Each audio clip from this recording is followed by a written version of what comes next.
मित्रों नमस्कार। आपका बहुत बहुत स्वागत है। मित्रों, अभी भाजपा ने 3 राज्यों में बहुत बड़ी विजय हासिल की है। हालांकि मुख्यमंत्री पद को लेकर अभी उनमें सामंजस्य नहीं बैठ पा रहा है, इसलिए भी तय नहीं हुए, लेकिन वो भी एक आध दिन में हो जाएगा। लेकिन इन 3 जो राज्य हैं, इनमें जो जीत हुई है, भारी जीत हुई है। हालांकि ये कोई पहली बार नहीं, इससे पहले भी भाजपा ने इन तीनों राज्यों को जीता है।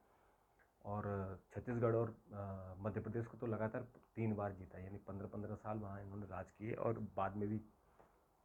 तो इसलिए इन राज्यों में भाजपा का जीतना बड़ी बात तो नहीं है, लेकिन चूँकि यहाँ आरएसएस का संगठन है, लेकिन जो ये जीत हुई है, बम्पर जीत हुई है। और इस जीत का मतलब है कि जो इस देश में एक जो राजनीतिक दिशा है, वो कुछ कुछ तय हो रही है।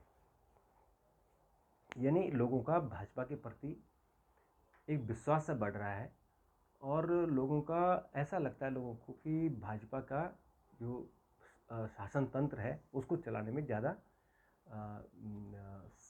उसमें उनकी क्लैरिटी ज़्यादा है। यानी जो एडमिनिस्ट्रेशन है उसको बीजेपी वाले ठीक से चलाते हैं, डेवलपमेंट भी ठीक से होता है, करप्शन भी अंदर हो सकता होगा लेकिन मोटे तौर पर दिखता नहीं है।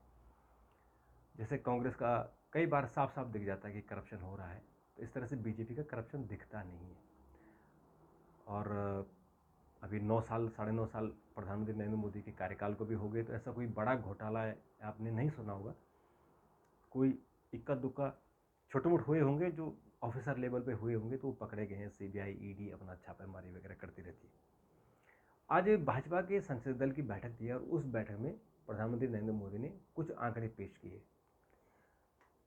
उन्होंने कहा कि जब से उनकी सरकार है, यानी 10 साल कांग्रेस की रही है और 10 साल मोदी की रहने वाली है, तो कांग्रेस ने उन 10 सालों में 40 विधानसभाओं का मुकाबला किया था। नहीं, 40 विधानसभा चुनाव हुए थे टोटल 10 सालों में।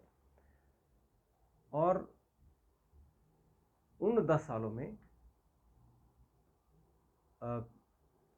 कांग्रेस ने केवल 7 राज्य जीते, बाकी चुनाव हार गए। और जो बीजेपी है उसने 39 चुनावों का मुकाबला किया इन 10 सालों में, और 39 चुनाव में से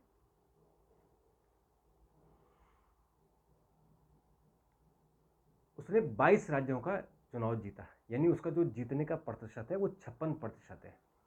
और जो घटक दल है, घटक नहीं, जो क्षेत्रीय दल है, जैसे डीएमके तमिलनाडु में है, या समाजवादी पार्टी उत्तर प्रदेश में रही, और टीएमसी बंगाल में है, तो इन जो क्षेत्रीय दलों ने जो चुनाव जीते हैं इन 10 सालों में, वो उन्होंने करीबन 20 चुनाव जीते। यानी लगभग आप ये सोचिए कि 50% उन्होंने जीता। यानी बीजेपी का जो परसेंटेज वो ज़्यादा है, 56% है।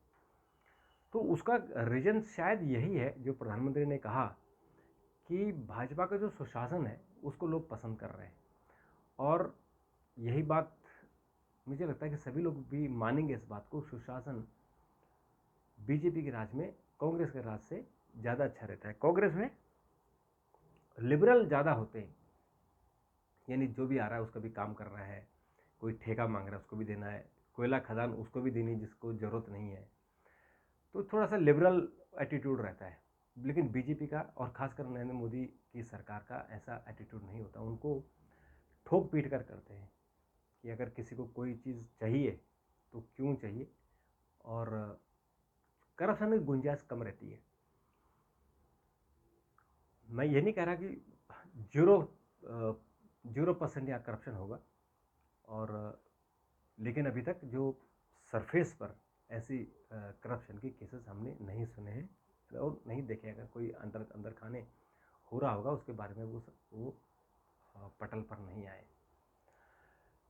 और इस बात को मुझे लगता है कि अपोजिशन भी मानता है।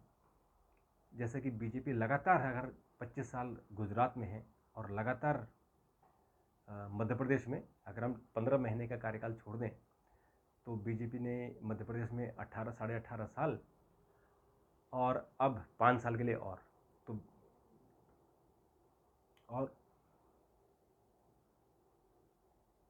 छत्तीसगढ़ में 15 साल कंटिन्यू, और उसके बाद अब 5 साल के गैप के बाद फिर 5 साल। तो मध्य प्रदेश में एक बार बीजेपी आई थी लगातार 10 साल के लिए, जब दिग्विजय सिंह सीएम थे, और केंद्र में भी 2 बार यानी 10 साल डॉक्टर मनमोहन सिंह पीएम रहे। तो इसलिए वो भी, लेकिन जितना लंबा एक सरकार चलाने का जो टेन्योर है 25 साल का, वो शायद कांग्रेस के किसी भी राज्य में इतना लंबा शासन नहीं चला। तो कुछ बातें हैं जो तय करनी है पॉलिटिकल पार्टियों को, और पॉलिटिकल पार्टी जब नीति तय करती हैं तो जनता उसको फॉलो करती है, और जनता फिर देखती है कि कौन हमारे लिए अच्छा है, उस तरह से चीज़ें होती हैं। जैसे कि अभी तेलंगाना में केसीआर का शासन चल रहा था, 10 साल उन्होंने राज किया, लेकिन कुछ इसमें गड़बड़ियाँ ऐसे हुई कि उन गड़बड़ियों को देखते हुए कुछ करप्शन के आरोप लगे कि उनके पुत्र पर और उनकी बेटी पर करप्शन के आरोप रखे, तो इसके कारण जनता ने उन्हें नकार दिया। अब वहाँ कांग्रेस की सरकार आ गई। तो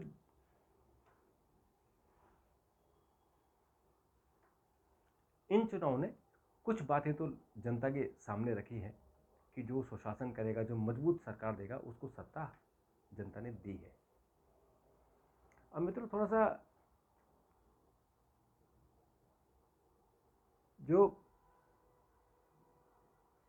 जो हम कह सकते हैं कि बीजेपी के 3 राज्य जीत लिए, लेकिन मुख्यमंत्री पद अभी तय नहीं किए, और वो मुख्यमंत्री पद शायद शनिवार तक तय हो जाए, क्योंकि अभी पहले पर्यवेक्षक भेजेंगे। तो ऐसा लगता है कि शायद 3 राज्यों के लिए 9 दिसंबर को यानी शनिवार को परीक्षक जा सकते हैं, उनकी बैठक हो सकती है, और फिर वो मुख्यमंत्री पद का चयन कर सकते हैं।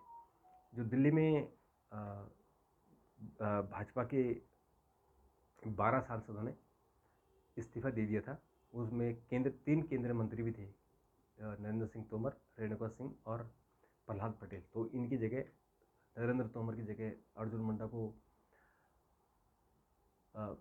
कृषि मंत्री बना दिया गया है, और प्रहलाद पटेल का जो खाद्य प्रसंस्करण मंत्रालय है वो शोभा करांदेलाजे को दिया है, और उनका जो जल संसाधन मंत्रालय है वो राजीव चंद्रशेखर को दिया है, और रेणुका सिंह का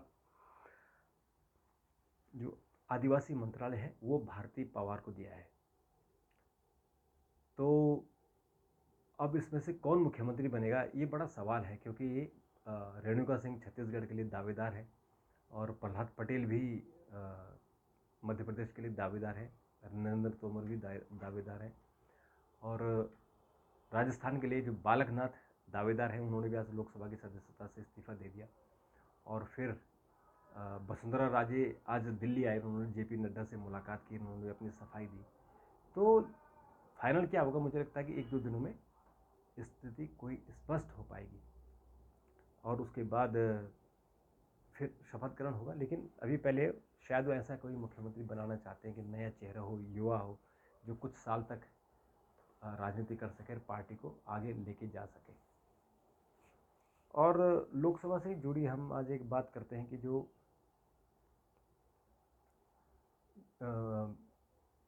महुआ मोइत्रा है, तृणमूल कांग्रेस की सांसद, उनके खिलाफ जो रिपोर्ट है प्रिविलेज कमेटी, एथिक्स कमेटी की, वो कल रिपोर्ट आ रही, कल मतलब 8 दिसंबर को रिपोर्ट आ रही है, और फिर उनको लोकसभा की सदस्यता से निकाल दिया जाएगा, बर्खास्त कर दिया जाएगा, क्योंकि उन्होंने जो अडानी से रिलेटेड सवाल पूछे, वो सवाल उद्योगपति हीरानंदानी ने उनकी जो लोकसभा की उनकी लॉगिन है उससे हीरानंदानी ने दुबई में खोला और वहाँ से सवाल पूछे, तो वो प्रूफ हो गया है, और उसके बाद एथिक्स कमेटी ने रिकमेंड किया है उनको उनकी सदस्यता ख़त्म करने के लिए। तो कल जब रिपोर्ट पेश होगी लोकसभा में, उसके बाद सरकार एक प्रस्ताव लाएगी और उनकी सदस्यता ख़त्म हो जाएगी। तो मित्रों, जो भी और आगे जो डेवलपमेंट होगा वो उसके बारे में आपसे बात करूँगा। तब तक के लिए नमस्कार, थैंक यू, धन्यवाद।